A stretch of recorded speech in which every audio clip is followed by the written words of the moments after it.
In 1993, I fulfilled a life dream of purchasing some land up in extreme North Georgia, up in the mountains, up in the woods. And in 2008, I was married back then. I told my wife, I said, honey, I'm going to go up and check on the property, and then when I finish, I'm going to come down and spend a couple days trout fishing. She said, fine. So to get to my property, what you do is you take 75 north, go through Atlanta, go past Marietta, take 575, keep going, Woodstock, Canton, Jasper, LJ, you come to a little town called Blue Ridge, all right? A couple miles outside of Blue Ridge, you see Georgia 60, comes up out of Dahlonega through the mountains. And it's going northwest, kind of up towards Tennessee. You get on 60, you go about 3 or 4 miles, you come to a very little town called Mineral Bluff, okay? Mineral Bluff, there's a spur 60 that goes northeast up towards Murphy, North Carolina. You go 5 miles, the 5-mile marker, over on the left, there's a little bitty gravel road. Only one car can be on this gravel road at a time. I know because last summer I was on it, and a big pickup truck comes up and I had to back up about 100 yards. So you take this gravel road in about 100 yards, so about half a mile, and then at a little bridge, over on the left, there's this not even gravel, it's just a little dirt road with a lot of grass growing on. In 27, I had it, the grass cut, so I'm thinking, here it is, July 2008, I'll go up and see the property, and so I'm driving down this little road, and in 2008, remember, cell phones are not like they are now, right? So I had no cell phone coverage up there. So I go in about 150 feet, about 50 yards, and there's a pine tree laying across the road. Well, no problem, right? I get out, and I get my axe out, and I take all the limbs off of it, and throw all the limbs off to one side. And then I start on the small side, and I chop my way through it, okay? By now, I've worked for 2.5 hours in the middle of the sun, in the middle of the day, in this July heat, and I'm exhausted, I'm sweating, I gotta get out of there, okay? I'll go back into Blue Ridge, get me a motel room, get a good night's sleep, come up the next day, and take down the biggest thing. I got a score to settle, Mr. Pine Tree. So, I'm backing up here on this little dirt grass road, and I get about 50 feet from that single lane road, and I think, wait a minute, I better check to make sure I'm not off the road. I open the door, look out, and say, oh shit, I'm too close. I need to get back in the middle. So I turn my wheel to the right, accelerate. I get out, I walk around, and there's my tire, half of it is in the dirt. My car, my Civic, is sitting flush on the ground. Well, shit. So I go to the stream and get me about 6 or 7 big flat rocks. I come back, I'm trying to wedge them underneath the tire. I get back in, I come around, and I get back in, I turn the ignition on, and I try to pull myself out, and no, it doesn't. Just, okay. So I get out of the car, and I walk around, and I'm standing there in the woods, in the mountains, looking at my car. I think, shit. I'm trying to think of what are my options. Okay, I can go back up to this road, this little one-lane road, and walk back up in the mountains, find a house, and ask somebody to call me a pickup truck or some kind of tow truck to get me out. Or I can go back down about a half mile down to spur 60, and I can maybe hitchhike, flag somebody down, hey, will you go into town, get me some help here? Okay. And that's when I heard the noise. What the fuck is that? Turn around, and I see something coming through on that little road. What the hell is that? So I go down to 50 feet, standing there and here comes this guy on a 4-wheel. And as he gets closer, right up to me, he's holding his son in his lap, he's driving his 4-wheel, and I'm waving him down.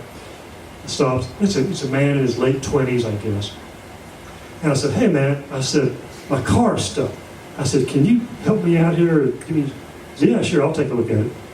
So he walks up, and I'll never forget, he's standing here. I'm standing there, we're looking at my car, And I'm going to tell you exactly what this young man said. Dang! I've never seen a car stuck that bad before. People who know me know I have a tendency to overachieve. And so I said, yeah, you got any ideas on how I might get it out? He goes, well, you got a jack? Yeah, I assume I do. I mean, so I go, you know how when you go camping, you pile everything in the trunk of your car, right? So you pop the trunk, pull everything out, reach in there, grab, of course it's a Honda Civic, so you got the little bitty butterfly jack, you know. So get it, come around, I got one of those army folding shovels, right? So I find a place about 18 inches back from the tire, and I dig me out a little hole, take one of the rocks, put it down, put the jack down, and then you got that little bitty thing about this long, right? You hook it in there, keep going. After about 10 minutes, it starts moving the car up.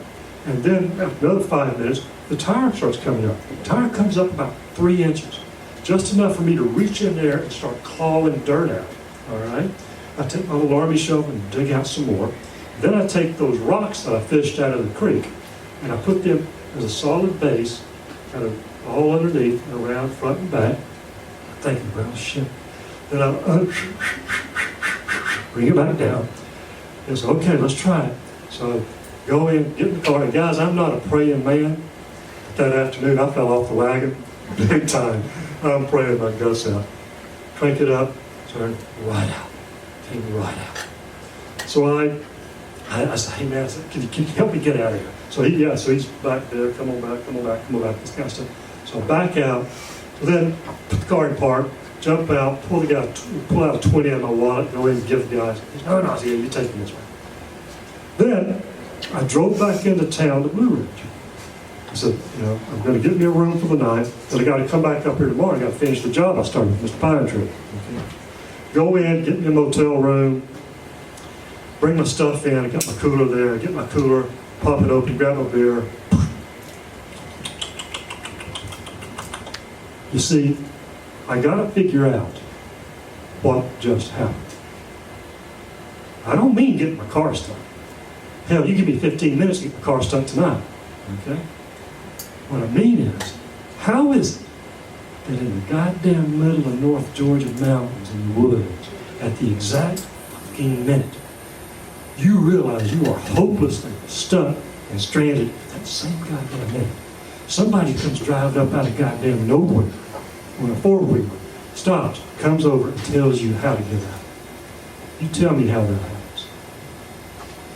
So I finished my first beer and I'm filthy, nasty, dirty, sweaty, tired. Jump in the shower, get all cleaned up, come back out, reach in, grab another beer. I finished that one. There's a Taco Bell down the street. So I'll go get me some dinner at Taco Bell. I'll come back up, give me a good night's sleep. In the morning, I'm going to go to the Home Depot, get myself a saw. I'm going back up there because I got a score set in Pine Tree. All right. Reach in there, grab me another beer. Start. And I put my beer down. That's it. That's it. That's what happened. That's exactly what the fuck happened up there in the mountains. Hell yeah! I done figured it out. Folks, when you were stranded in the goddamn middle of nowhere, out in the woods, out in the mountains, and you know you're stuck, and somebody comes driving up out of nowhere at the exact time and tells you how to get out, that is a classic textbook definition of a miracle. I'm telling you. I ain't trying to take nothing away from Moses, a little Red Sea bullshit. Okay? Take nothing away from David with the giant's ass with the slingshot. Not taking nothing away from them. Guys, give me mine. Okay? Yeah. All right? Hey. Here's the good part. Here's the best part. If a miracle can happen to me, a miracle can happen to you. Yay.